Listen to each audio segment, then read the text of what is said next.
Bismillah, alhamdulillah, salatu salam, sallallahu alaihi wasallam. Assalamu alaikum wa rahmatullahi wa barakatuh. My name is Tariq Khalid. I'd like to welcome to our program here at Sharjah Media Corporation. Getting to know Allah, getting to know your Lord, your Creator, your Sustainer. The one who will be the judge on the day of judgment, who will judge all of the judges. The only one who really grants mercy. The only one who is really merciful and beneficent. The controller of life and death. So we seek His mercy and we pursue to be among those who He favors and obey Him in the way that He has commanded us to do and do those things, do righteous deeds and actions, seeking salvation in the hereafter. And of course, not forgetting that in this world, we need His mercy in this world. We need His help in this world. And that we pursue this on a daily basis.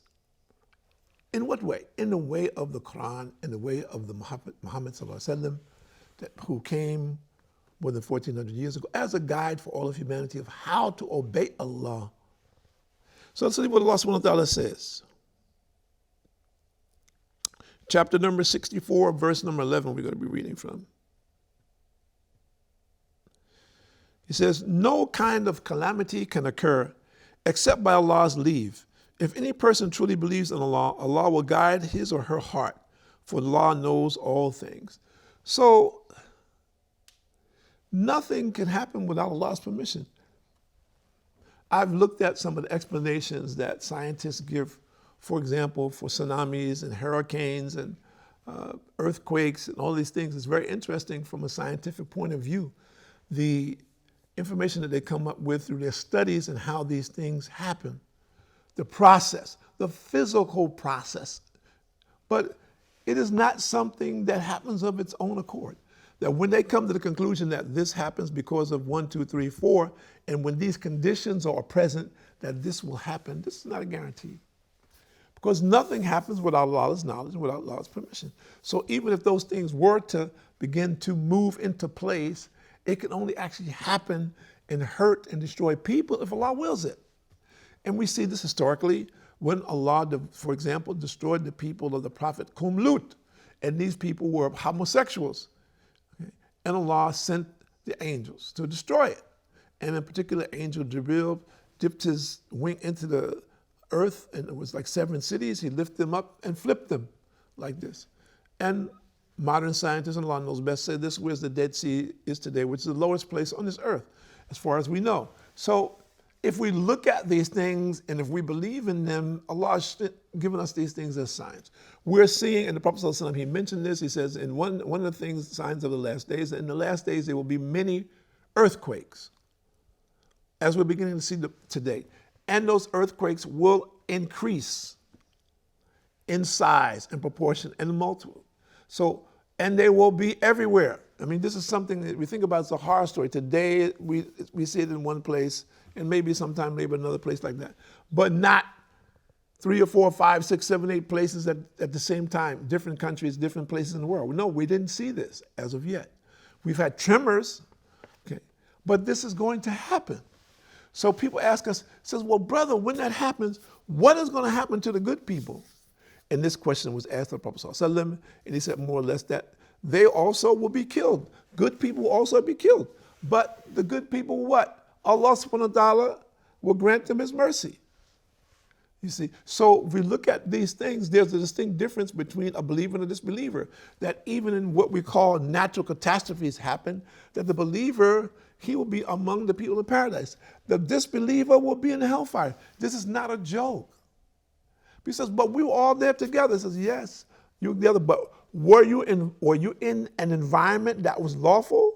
Now, if this Muslim was with you in a bar drinking, as an example, now there's a different story, isn't it? So we need to look at the difference and differentiate between what is going on now and what will happen later, and what is acceptable for a believer and what is not acceptable. Because many people who call themselves believers, they think that they're better than disbelievers, and they're doing some of the same things that they're doing or worse, and they do them together.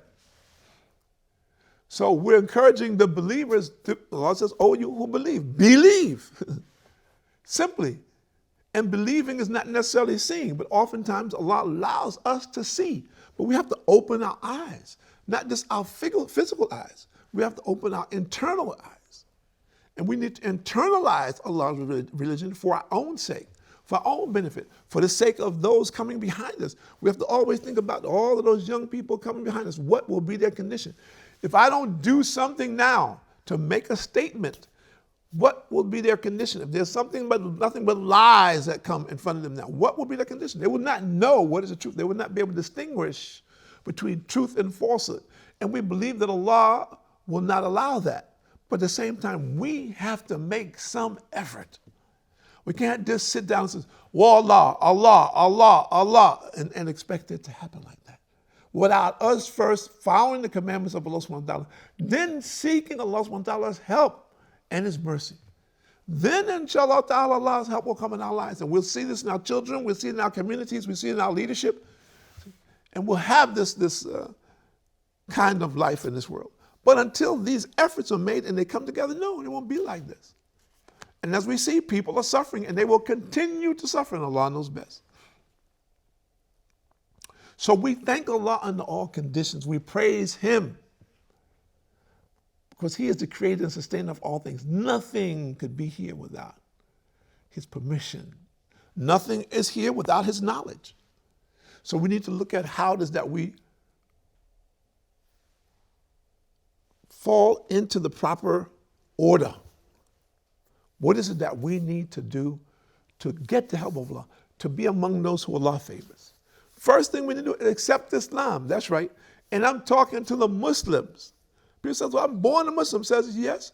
How much Islam do you know? How much Islam do you practice? So first thing you need to do is become a Muslim. Being a Muslim means practically implementing whatever knowledge that you have. And if you don't have knowledge, learn. Go somewhere and learn and put that into practice. This is only going to benefit you. It is for your own individual benefit. None of us know when we return to Allah, but we're all going to return. And Allah says in Surah 64, verse number 17, Bismillahirrahmanirrahim, if you loan to Allah a beautiful loan, He will double it to your credit, and He will grant you forgiveness, for Allah is most ready to appreciate and most forbearing. So a loan means if you spend your time, your money, your energy for Allah's pleasure, Allah will give you in abundance. Focus on serving Allah. Allah will make this worldly things easy for you. I see people all the time, oh, brother, I'm stressed out. Brother, I'm depressed. So why are you depressed? If you're a Muslim, you should not be depressed. Allah has promised you this world is not valuable to Him. Why are we making it valuable? Because people are making it valuable. It's not valuable to Him. La ilaha illallah Muhammad Rasulullah. La ilaha illallah only. La ilaha illallah is more valuable to Allah than all of this world and what it contains. This short, brief statement. So why are we bound to this land that we're living on? This, of course, is a misunderstanding from our part, that we are people Allah created, and Allah created Jannah for the believers. So why would we want to be here? Why would we want to be locked down here when we know the real home is there? It is eternal, that everything you can possibly want is there. Here we have a lot of limitations. That is unlimited. So why is it that we are so caught up in the things of this world? We're fooling ourselves. We don't need other people to fool us. We're fooling ourselves to maintain and obtain the things of the world. We do not have it in our mindset that whatever it is that we're obtaining in this world, it is only something to be used to benefit me in my hereafter. That's right. That our true focus is on the hereafter. And that the companions of the Prophet ﷺ, they understood this. That whatever they're doing in this world, it is just something that is confusing them, keeping them away from the path of Allah, doing the things that Allah is pleased with, striving with their person, their wealth and their person to obey the commandments of Allah subhanahu wa ta'ala, helping and assisting those who are not as fortunate as they are, and seeing this as a duty, not as, well, I'm just going to go to those people over there, like you're doing them a big favor. No, Allah is doing us a favor. If we are servants of humanity, this is a favor from Allah. He doesn't give it to everyone, and the reward is huge for this simple effort. So we need to understand these things, put them in perspective, package them if you want, put it in perspective and understand who we are, what it is that we need to do, where are we going, hopefully, and where are we going if we don't obey Allah and follow these steps. If we don't try to separate ourselves from these worldly things which bog us down, bog our minds down, our hearts, our thoughts, our beliefs. So it is a challenge for the believers to hold fast to the rope of Allah and invite all of mankind to his oneness for their own salvation's sake. Thinking about what will be the condition of humanity if they do not get this message and accept it, implement it in their lives, make it a reality, and teach others and invite others. That this is the circle of Islam, and that if we are part of that circle, an active part, then this is a blessing from Allah. And the reward far above and beyond what our imagination could conceive of. And Allah says that he has created things which no mind has ever conceived of, any eye has ever seen, any heart has become attached to, just in thought. So ultimately, we are so thankful to Allah for allowing us this time to remember him, to call people to him, to encourage people past their desires, past their difficult situations that they might be in their workplace or in their home. Believing ultimately that the true success is in obeying the commandments of Allah subhanahu wa ta'ala, and that ultimately Allah will respond and Allah will send his help. Allah has promised this.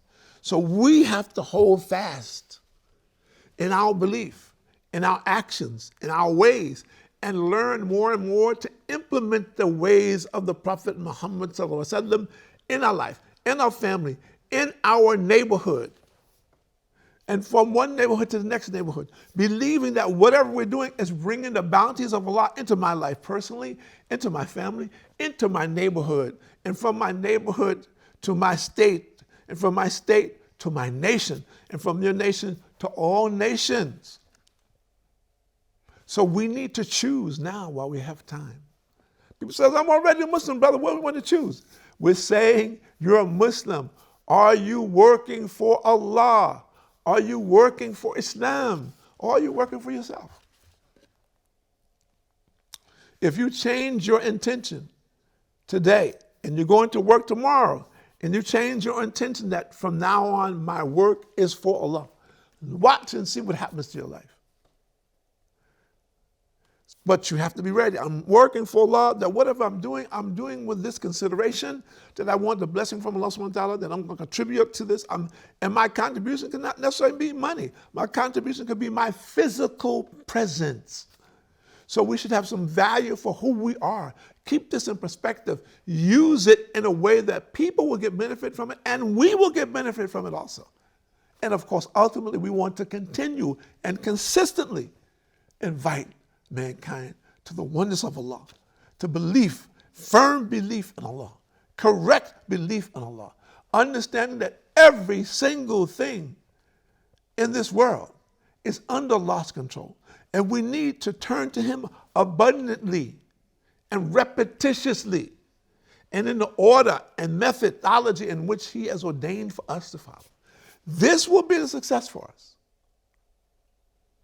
He says, well, I listen to this guy. He's very well organizational person, and he makes a lot of sense, and he's educated, and he's a motivation person, and so forth and so on. And he's got acclaim from people all over the world. He says, yes, but does he know your condition? Can you weigh yourself? If you can do this, fine. But don't you think you should do this? So many of our people out there are confused themselves about how they should act, what it is that they should do, how they should dress, what are things that they should say and they should not say. How do we inspire people who are, let's say, sick, spiritually weak? We have to take the time and be patient and encourage them and support them and believe that they can do this and help them along the way. Stay firm, stay steadfast, stay encouraging and promoting and showing. Look, this is what we're doing. We're having a great time. It's fantastic. I'm learning, I'm benefiting. What more do we want? And Allah's providing on top of this. Allah's providing all that we need in this world in one way or another. And we need to understand this, communicate it to every person that we can. Sure, there are going to be lots of people out there who say, I don't want to hear that, I'm this, I'm that, I don't want to hear that. And even some people insult you. But it's okay. Many of the prophets, all of the prophets, as far as I know, were insulted at one time or another by people. People didn't necessarily just come to them and flock to them. Oh, we love you. We love what you're saying. We love your message. No. Many of them faced great difficulty simply because they were Muslim only. Minding their business, staying a Muslim. That the people in disbelief cannot stand that because they're believing in what they're believing in. And we say, we're believing in the one and only God, and you will too. If you don't today, you will tomorrow. And if you don't tomorrow, you will be the next day. And when Allah subhanahu wa ta'ala reveals it, finished. Over. There'll be no more time. Time out. End of party. So don't be surprised by the things that people are doing of this world. Prepare yourself for your hereafter. Prepare your family for their hereafter. And the rest, inshallah ta'ala, will fall in place. But stay focused and work very hard for the pleasure of Allah subhanahu wa ta'ala, believing that Allah will help us and strengthen us, fortify our feet, so that we become among those He is most pleased with. My name is Tariq Khalid. I'd like to thank you for joining us here at Sharjah Media Corporation on getting to know Allah, getting closer to Allah, and we hope through these programs you feel closer to Allah and you feel more thanks and praise for the Creator and Sustainer of all things. Assalamu alaikum wa rahmatullahi wa barakatuh.